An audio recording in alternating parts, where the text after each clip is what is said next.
Okay, thanks guys. Let's get this going now. Yeah? Bye bye. Thanks. Hi Pooja. Hi Abhishek. So, I know you're really busy, but can you give us a few pointers on how to make a donor call? Sure. So, when we talk about donor calls, and assuming we're talking about individual donors, there may be different types of donor calls that an organization has to do. But for now, let's talk about what is commonly referred to as a thank you call, which means the call that you do, the first call after a donor has made a contribution to your organization.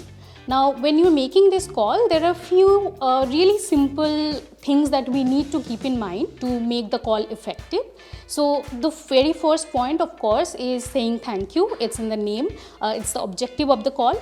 But it's very important that that our sincere gratitude is felt by the donor through this call. And on this topic, it's also very important that we ensure to thank each and every donor to our organization, irrespective of the amount of donation.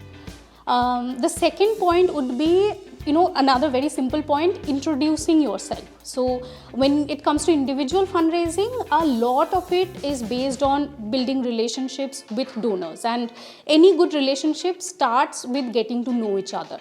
So when we are doing that first call, it's important that we introduce ourselves, who we are, where we are calling from, and if possible, if we have the donor's consent, it's good to get to know them as well. So ask them about where they are from, what they do, how they got to know about our organization, that sort of thing.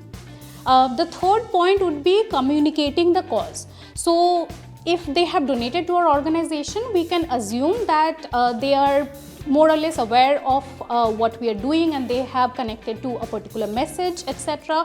But it's always a good idea to precisely and clearly communicate to the donor what we are working towards, who we are serving, all of that.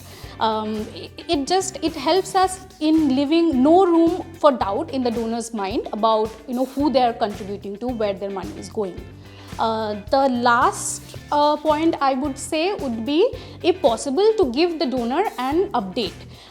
Exactly what the contribution has helped us in achieving, exactly how lives have changed for beneficiaries.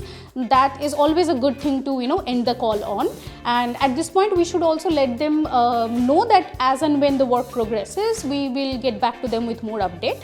And of course, in future communication with the donor, we'll have to keep this promise. Awesome. That was really helpful. Thank you. My pleasure.